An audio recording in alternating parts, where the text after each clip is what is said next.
सकाळी उपाशी पोटी फक्त एक केळी अशी खा, कसलाही जुनाट मूळव्याध समूळ नष्ट होईल. स्वागत तोडकर टिप्स. मूळव्याध ही आजच्या काळात अनेक लोकांमध्ये आढळणारी एक सामान्य आरोग्य समस्या मानली जाते. सुरुवातीच्या अवस्थेत अनेक जण या त्रासाकडे दुर्लक्ष करतात किंवा संकोचामुळे कोणाशीही बोलत नाहीत. विशेषतः महिलांमध्ये आणि ज्येष्ठ व्यक्तींमध्ये या विषयावर मोकळेपणाने चर्चा करण्यास संकोच वाटू शकतो. मात्र कोणतीही आरोग्य समस्या लपवून ठेवण्यापेक्षा योग्य वेळी तिची दखल घेणे अधिक महत्त्वाचे असते. सुरुवातीची लक्षणे ओळखून जीवनशैलीमध्ये योग्य बदल केल्यास आणि आवश्यकतेनुसार तज्ज्ञांचा सल्ला घेतल्यास पुढील त्रास कमी करण्यास मदत होऊ शकते. मूळव्याधीची लक्षणे प्रत्येक व्यक्तीमध्ये वेगवेगळी असू शकतात. काहींना शौचाच्या वेळी वेदना जाणवतात, काहींना सूज किंवा अस्वस्थता जाणवते, तर काही व्यक्तींना रक्तस्रावाची तक्रार होऊ शकते. अशा प्रकारचा रक्तस्राव वारंवार होत असल्यास शरीरातील रक्ताचे प्रमाण कमी होण्याची शक्यता निर्माण होऊ शकते. त्यामुळे अशक्तपणा, थकवा किंवा काम करण्याची क्षमता कमी झाल्यासारखे वाटू शकते. मात्र अशा लक्षणांची अनेक कारणे असू शकतात. त्यामुळे कोणतेही लक्षण सतत जाणवत असल्यास स्वतः उपचार करण्यापेक्षा डॉक्टरांचा सल्ला घेणे अधिक योग्य ठरते. मूळव्याधीचा संबंध अनेक वेळा बद्धकोष्ठता, अपुरी हालचाल, पाण्याचे कमी सेवन, तंतुमय अन्नाची कमतरता आणि शौचाच्या वेळी जास्त जोर लावण्याशी जोडला जातो. जेव्हा पचनक्रिया नियमित राहत नाही, तेव्हा शौच कठीण होऊ शकते. अशा वेळी शौचासाठी अधिक दाब द्यावा लागतो. त्यामुळे गुदभागातील शिरांवर ताण येऊ शकतो. हा ताण दीर्घकाळ कायम राहिल्यास मूळव्याधीचा त्रास वाढण्याची शक्यता काही व्यक्तींमध्ये दिसून येऊ शकते. नियमित पचनक्रिया राखण्यासाठी संतुलित आहाराला महत्त्व दिले जाते. हिरव्या पालेभाज्या, फळे, कडधान्ये, संपूर्ण धान्ये आणि तंतुमय अन्नपदार्थ यांचा आहारात समावेश केल्यास पचनक्रिया सुरळीत राहण्यास मदत होऊ शकते. त्याचबरोबर दिवसाभरात पुरेसे पाणी पिणेही तितकेच आवश्यक आहे. शरीरात पाण्याची कमतरता असल्यास शौच कठीण होण्याची शक्यता वाढते. त्यामुळे पुरेसे द्रवपदार्थ घेणे ही चांगली सवय मानली जाते. काही पारंपरिक आहारपद्धतींमध्ये दूध आणि ताक यांचाही समावेश करण्याचा सल्ला दिला जातो. अनेक लोकांच्या अनुभवांनुसार संतुलित प्रमाणात दूध किंवा ताक घेतल्याने पचनक्रिया सुधारण्यास मदत होऊ शकते.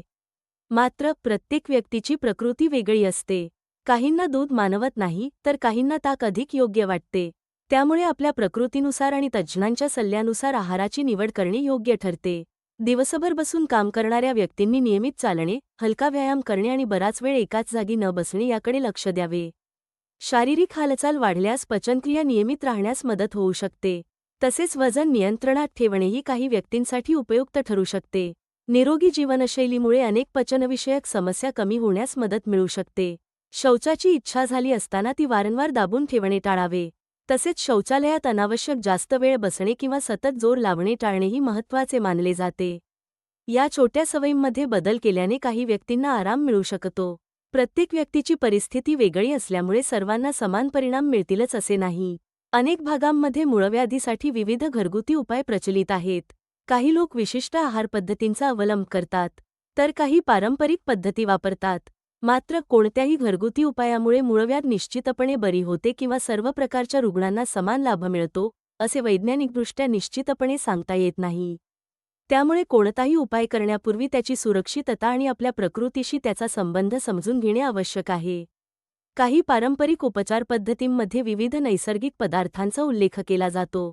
अशा उपायांचा वापर करण्यापूर्वी संबंधित तज्ज्ञांचा सल्ला घेणे अधिक सुरक्षित ठरते. विशेषतः रक्तस्राव, तीव्र वेदना, ताप, सूज वाढणे किंवा इतर गंभीर लक्षणे असल्यास केवळ घरगुती उपायांवर अवलंबून राहू नये. योग्य तपासणी आणि उपचार घेणे आवश्यक असते. मूळव्याधीचा त्रास दीर्घकाळ राहिल्यास दैनंदिन जीवनावर त्याचा परिणाम होऊ शकतो. त्यामुळे वेळेवर योग्य उपाययोजना करणे महत्त्वाचे आहे. लाज किंवा संकोचामुळे उपचार टाळल्यास काही व्यक्तींमध्ये समस्या वाढू शकते. त्यामुळे आरोग्याशी संबंधित कोणतीही अडचण असल्यास मोकळेपणाने डॉक्टरांशी चर्चा करणे हितावह ठरते. नियमित झोप, संतुलित आहार, पुरेसे पाणी, हलका व्यायाम आणि ताणतणाव कमी ठेवण्याचा प्रयत्न यामुळे एकूण आरोग्य सुधारण्यास मदत होऊ शकते. तसेच तिखट, अतितेलकट किंवा पचनास त्रासदायक पदार्थांचे प्रमाण मर्यादित ठेवणे काही व्यक्तींसाठी उपयुक्त ठरू शकते. मात्र याबाबत प्रत्येक व्यक्तीची सहनशक्ती वेगळी असते. आरोग्याशी संबंधित माहिती वाचताना किंवा ऐकताना तिची सत्यता तपासणे महत्त्वाचे आहे. सामाजिक माध्यमांवर किंवा इतर ठिकाणी मिळालेली प्रत्येक माहिती सर्वांसाठी योग्य असेलच असे नाही. त्यामुळे कोणताही उपचार सुरू करण्यापूर्वी तज्ज्ञांचे मार्गदर्शन घेणे अधिक सुरक्षित ठरते. एकंदरीत पाहता, मूळव्याध ही योग्य वेळी लक्ष दिल्यास हाताळता येणारी आरोग्य समस्या आहे. संतुलित आहार, पुरेसे पाणी, नियमित हालचाल, योग्य जीवनशैली आणि वेळेवर वैद्यकीय सल्ला यांचा एकत्रित अवलंब केल्यास अनेक व्यक्तींना फायदा होऊ शकतो. घरगुती उपाय काही लोकांमध्ये पूरक पर्याय म्हणून वापरले जात असले तरी त्यांच्याकडे वैद्यकीय उपचारांचा पर्याय म्हणून पाहणे योग्य नाही. आपल्या शरीरात कोणतेही असामान्य बदल जाणवत असल्यास विलंब न करता तज्ज्ञांचा सल्ला घेणे हेच सर्वात सुरक्षित आणि जबाबदार पाऊल ठरते.